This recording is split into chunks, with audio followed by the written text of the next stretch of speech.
Institute Jules Blaaudet to present the interim overall survival analysis of the Aphinity study, the randomized phase 3 study of pertuzumab versus placebo with chemotherapy as adjuvant treatment for early stage HER2-positive breast cancer. Thank you.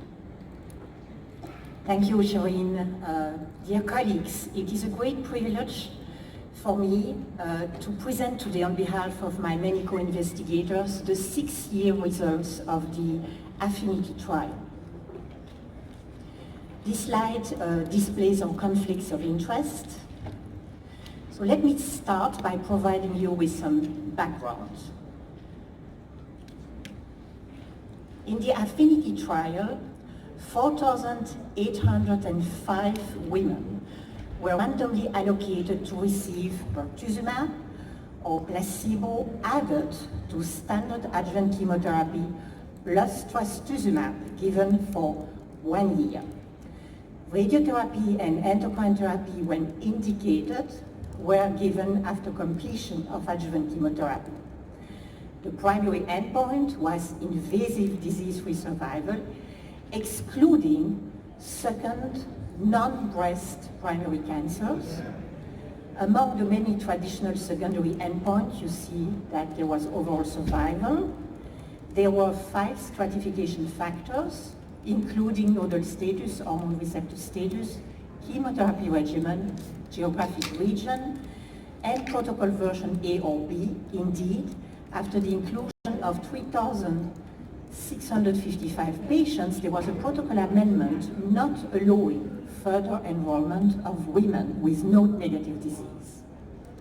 The primary analysis occurred after 391 events and a median follow-up of 45 months. As you know, the results were published 2 years ago in the New England Journal of Medicine, and they showed that pertuzumab significantly improves invasive disease-free survival with a hazard ratio of 0.81, a p-value of 0.04. But you see from the curves that the magnitude of the treatment effect was modest. It appeared, however, to be more pronounced in the women at higher risk of relapse, namely the women with node-positive disease, shown on the left, with a hazard ratio of 0.77, and the women with hormone receptor negative disease with a hazard ratio of 0.76, translating into 3-year absolute improvements of 1.8 and 1.6% respectively. Today I'm presenting the second interim overall survival analysis, which is a pre-planned, time-driven analysis at a median follow-up time of 74 months. Please note the very stringent p-value of 0.0012 required for statistical significance for this interim overall survival analysis. There are now 272 deaths. This is 42.5% of the 640 deaths needed for the definitive overall survival analysis. And I will also give interesting updated descriptive analysis of invasive disease-free survival and cardiac safety. There are now 508 patients with an IDFS event. So before presenting the results, I want to remind you that the baseline characteristics were very well balanced between the two arms in Aphinity. You can see that about 2/3 of the women had node-positive disease. Close to 80% received anthracycline-based chemotherapy, and about 64% had hormone receptor positive disease. Slightly over 50% of the patients came from Canada, Western Europe, Australia, New Zealand, South Africa. 12% came from the United States. And about a quarter of the patient population was recruited under protocol amendment B. So here are the curves pertaining to the interim overall survival analysis at 74 months median follow-up.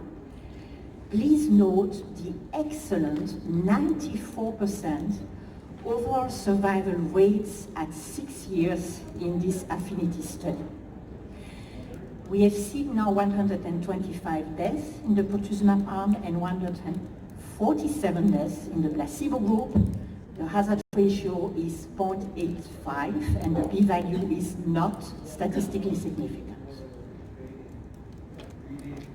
Now here the updated descriptive analysis of invasive disease-free survival shows a hazard ratio of 0.76, which translates into an estimated absolute improvement with the addition of pertuzumab of 2.8%.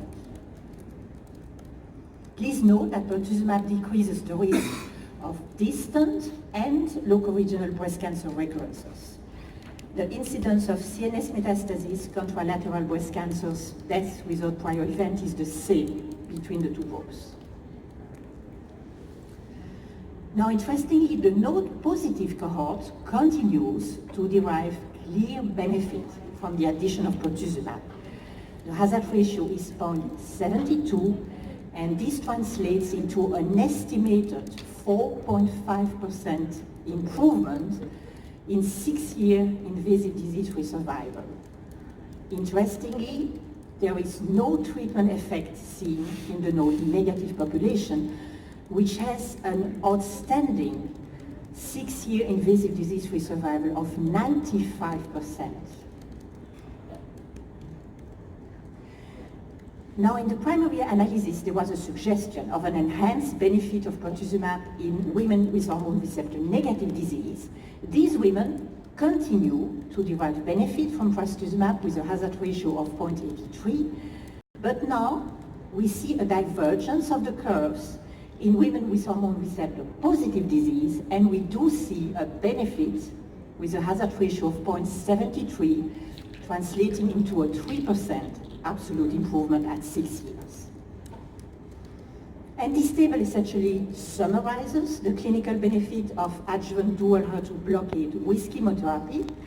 On the left, you see the hazard ratio for invasive disease-free survival for the intent to treat population and the clinically relevant subgroups.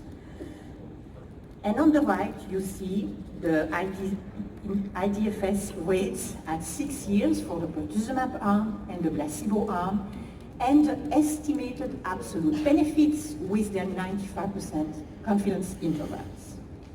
Now, these benefits must be balanced against potential harm from the addition of pertuzumab to standard chemo and pertuzumab. The good news here are that no new cardiac safety issues have emerged with 2.5 years more follow-up. One additional primary cardiac event was reported in the pertuzumab arm. One additional patient in each arm had a secondary cardiac event. Importantly, you can see that the severe cardiac events were seen in less than 1% of the patients in both arms. So, in conclusion, as far as the Aphinity second interim analysis of overall survival is concerned, we did see fewer deaths in the pertuzumab group. There is a 0.9% difference, but it's not statistically significant. Follow-up is very important to determine if there will be an overall survival benefit with dual HER2 blockade. And a third interim analysis, time-driven, is planned in 2.5 years. Regarding the updated descriptive analysis of invasive disease-free survival and safety, I think we can say that the clinical benefit of pertuzumab in HER2-positive early breast cancer is strengthened in the node-positive patients.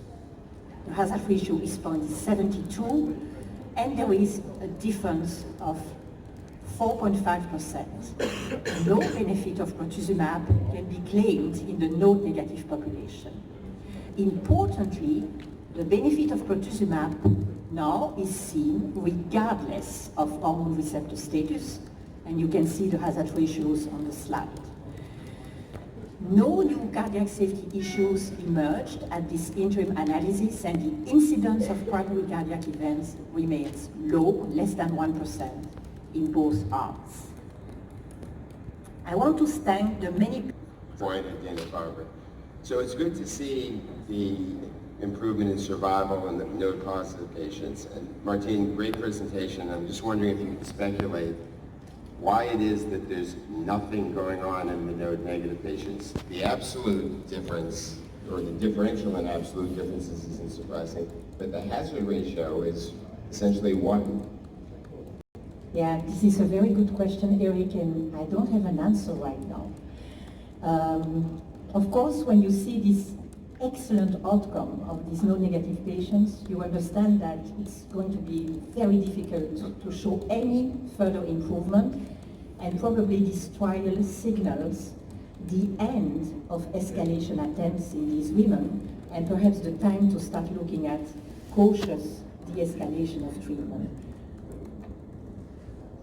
Thank you. Microphone 6. Anthony Elias, Colorado. Do you have any data on brain relapse in these patients by arm?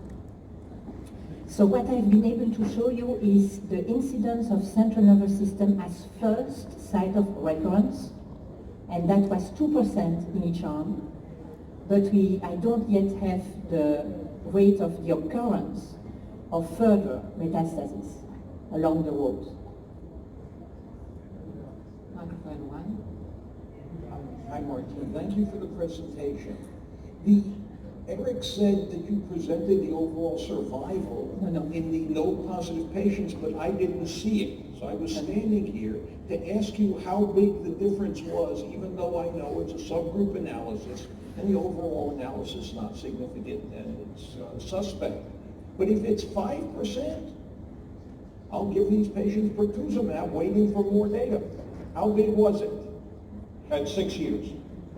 So since we didn't see an overall survival benefit at this point in time in the intent to treat population, our statisticians didn't start looking in subgroups because that would be probably misleading. But you are right, what we showed primarily was IDFS rates at 6 years for the node-negative population. Last question, microphone 6. Mohammed Al-Mahdi, New York. In the neoadjuvant therapy for using trastuzumab and pertuzumab, it was used only for 8 cycles. Why did you, in this study, made it 24 for a whole year? And such medications are very expensive. Yes, that's a good question. Well, you know that the standard treatment duration for trastuzumab, in my view, remains 1 year. And we have made several attempts at looking at shorter durations of trastuzumab in 5 trials, and the results have been disappointing to me. So I'm still giving 1 year of trastuzumab to all my patients, and therefore the second antibody was also given for 12 months. We initially wanted to introduce a third arm with 6 months of dual HER2 blockade, but this was not accepted. This makes the trial a lot more complicated and more risky. So unfortunately, we will never have this data, I think, on a shorter dual HER2 blockade treatment arm.